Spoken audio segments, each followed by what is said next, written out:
दोस्तों, कुछ लोग ऐसे होते हैं जो बहुत कम उम्र में ही इतना नाम और शोहरत हासिल करके दुनिया को अलविदा कह जाते हैं कि उनकी मौत के कई अरसे बाद भी उन्हें याद किया जाता है। एक ऐसे ही महान शख्सियत थे ब्रूस ली, जिन्हें पूरी दुनिया में बेस्ट मार्शल आर्टिस्ट माना जाता है। कहा जाता है कि जब वे शूट करते थे तो उनके एक्शन सीन को 32 फ्रेम पर सेकंड की स्पीड पर स्लो मोशन में दिखाया जाता था, क्योंकि उनकी रियल स्पीड आंखों से देख पाना संभव नहीं था। ब्रूस ली का स्कूल और कॉलेज की पढ़ाई में मन नहीं लगता था, लेकिन उनकी लाइब्रेरी में 2000 से अधिक किताबें थीं। दुनिया में बहुत से लोग ब्रूस ली को एक महान फिलोसोफर भी मानते हैं। ब्रूस ली की ड्राइंग भी काफी शानदार थी। आमतौर पर प्रैक्टिस के दौरान मार्शल आर्टिस्ट 35 से 75 किलो वाले पेचिंग बैग का इस्तेमाल किया करते हैं, लेकिन Bruce Lee 150 kilo punching bag का इस्तेमाल करते थे, क्योंकि हल्के बॉक्सिंग बैग उनकी पंच और किक को सहन नहीं कर पाते थे।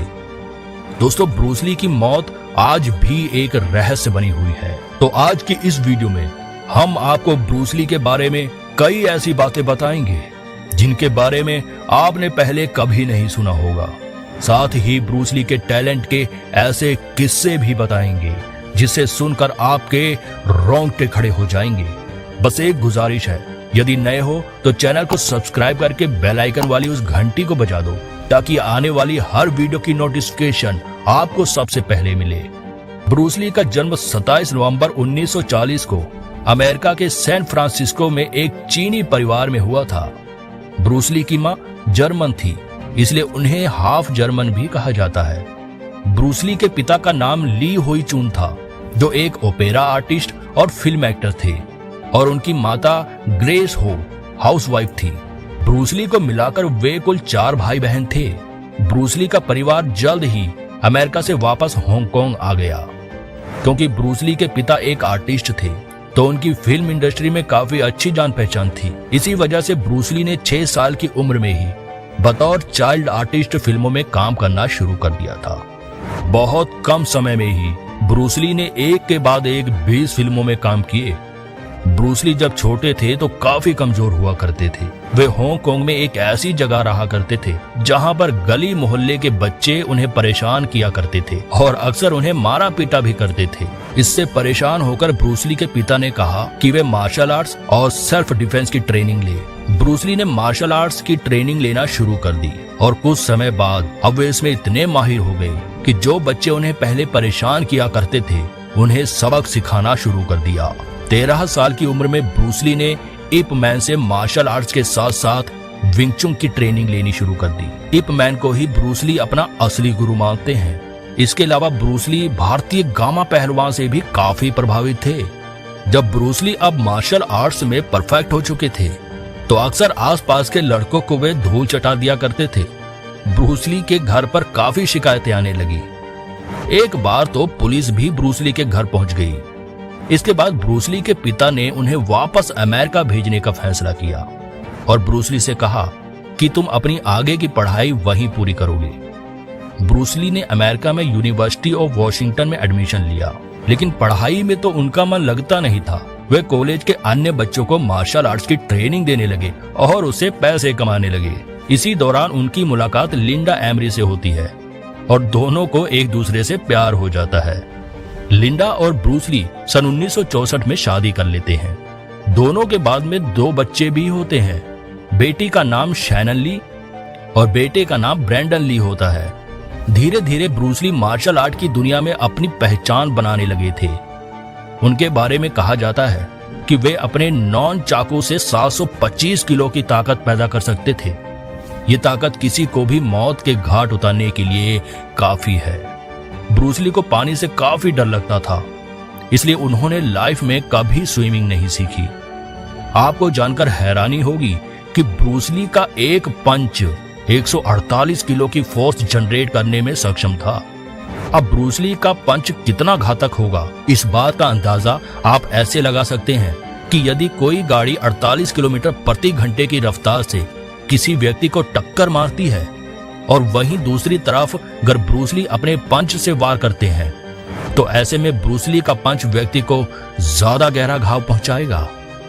ब्रूस ली के हाथों में इतनी ताकत थी कि वे यदि किसी पर मात्र 3 इंच दूरी से हमला करते तो वह 9 से 10 फीट दूरी पर जाकर गिरता था, और अपनी फुल पावर से तो वह 20 मीटर दूर तक व्यक्ति को फेंकने की क्षमता रखते थे। एक 5 फुट 8 इंच वाले हाइट और 60 से 62 किलो के व्यक्ति में इतनी ताकत कैसे आई, इस बात से हर कोई हैरान रह जाता था। जैकी चैन भी ब्रूस ली से काफी ज्यादा इंस्पायर्ड हैं और उन्हें अपना आदर्श मानते हैं। ब्रूस ली एक अच्छे डांसर भी हैं। 1958 में उन्होंने एक डांस प्रतियोगिता में प्रथम स्थान हासिल किया था। 1962 में टूर्नामेंट में ब्रूस ली ने केवल 11 सेकंड में 15 घूंसों और एक किक की मदद से अपने प्रतिद्वंदी को चित्त कर दिया था। बताया जाता है कि ब्रूस ली रोजाना 5000 से ज्यादा पंच प्रैक्टिस किया करते थे। वे एक बार में 1500 पुशअप्स मार लिया करते थे। उनकी 2 फिंगर पुशअप्स को देखने के लिए तो बहुत दूर दूर से लोग आते थे। वॉशिंगटन में ब्रूस ली ने जून फैन गुंग-फू नाम से एक इंस्टीट्यूट खोला था, जहां वे मार्शल आर्ट्स के अलावा अपने बनाए हुए ट्रिक्स और एक्शन भी सिखाया करते थे। मार्शल आर्ट की दुनिया में ब्रूस ली को अब एक बड़ी पहचान मिल गई थी, लेकिन हॉलीवुड में अभी उनके नाम का डंका बजना बाकी था। सन 1964 में ब्रूस ली ने एक टीवी सीरीज में काम किया जिसका नाम था द ग्रीन हॉर्नेट। यह सीरियल काफी हिट भी हुआ, लेकिन ब्रूस ली का असली फिल्म करियर 1969 में शुरू हुआ था। कुछ फिल्मों में उन्होंने काम किया और लोगों को वह काफी पसंद भी आई, लेकिन उन्हें असली पहचान 1972 में आई film the way of the dragon से मिली थी। इस फिल्म ने तो उन्हें हॉलीवुड के बड़े स्टार्स के बीच लाकर खड़ा कर दिया था। अब वे एक स्टार होने के साथ साथ निर्देशक, राइटर और कोरियोग्राफर भी बन गए थे। 10 मई 1973 को ब्रूस ली ने अपनी पहली फिल्म एंटर द ड्रैगन की डबिंग कर रहे थे। तभी वे अचानक बुरी तरह से गिर पड़े, जिसके बाद तुरंत ही उन्हें हांगकांग के बैप्टिस्ट हॉस्पिटल में ले जाया गया।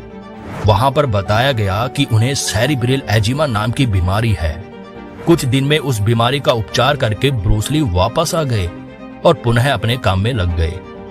वह अपनी अगली फिल्म गेम्स ऑफ डेथ की प्लानिंग करने लगे। इस फिल्म में वह जेम्स बॉन्ड फिल्म के स्टार जॉर्ज लेज़ेनबी के साथ काम करने की योजना बना रहे थे, और स्क्रिप्ट की चर्चा के दौरान ही दोनों के बीच मीटिंग भी फिक्स हो गई थी। लेकिन 20 जुलाई 1973 को अचानक उनके शरीर में दर्द होने लगा। दर्द से निजात पाने के लिए ब्रूस ली ने पेन किलर की गोली खाई और आराम करने के लिए लेट गए। लेकिन कौन जानता था कि ब्रूस ली इसके बाद कभी उठेंगे ही नहीं। ब्रूस ली को क्वीन एलिजाबेथ हॉस्पिटल ले जाया गया, जहां उन्हें मृत घोषित कर दिया गया। जांच में पाया गया कि ब्रूस ली की मौत एक एलर्जिक रिएक्शन के कारण हुई है। असल में ब्रूस ली हशीश बहुत अधिक लिया करते थे। ये एक प्रकार की ड्रग्स होती है जो पहले के समय में लीगल हुआ करती थी।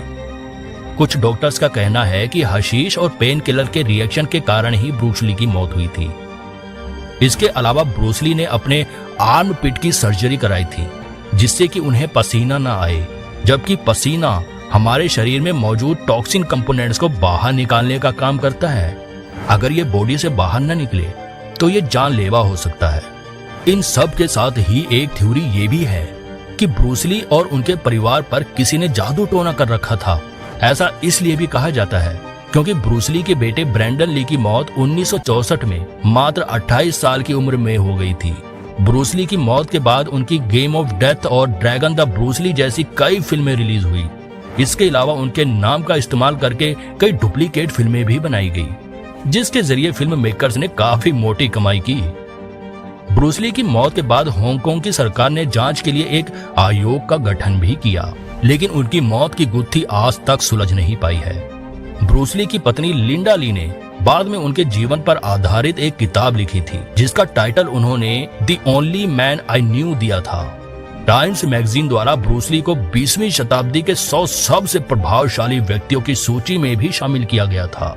साल 2013 में अमेरिका के चाइना टाउन में ब्रूस ली की एक प्रतिमा भी लगाई गई थी। तो दोस्तों, ये थी ब्रूस ली के जीवन की पूरी कहानी कि कैसे एक दिग्गज का जन्म हुआ और कैसे अपनी मेहनत और टैलेंट के बल पर कम उम्र में ही बड़े से बड़े मुकाम को प्राप्त कर 32 साल की युवा उम्र में ही दुनिया को अलविदा कहकर चला गया। आज भी मार्शल आर्ट सीखने वाले युवा ब्रूस ली को ही अपना आदर्श मानते हैं। उम्मीद करते हैं कि आपको आज की ये वीडियो पसंद आई होगी। ब्रूस ली के जीवन की कौन सी बात आपको सबसे ज्यादा प्रेरित करती है, हमें कमेंट करके जरूर बताना। आज के लिए इतना ही दोस्तों, आपसे फिर मिलेंगे एक नई वीडियो और ढेर सारी रोचक जानकारी के साथ। तब तक के लिए जय हिंद।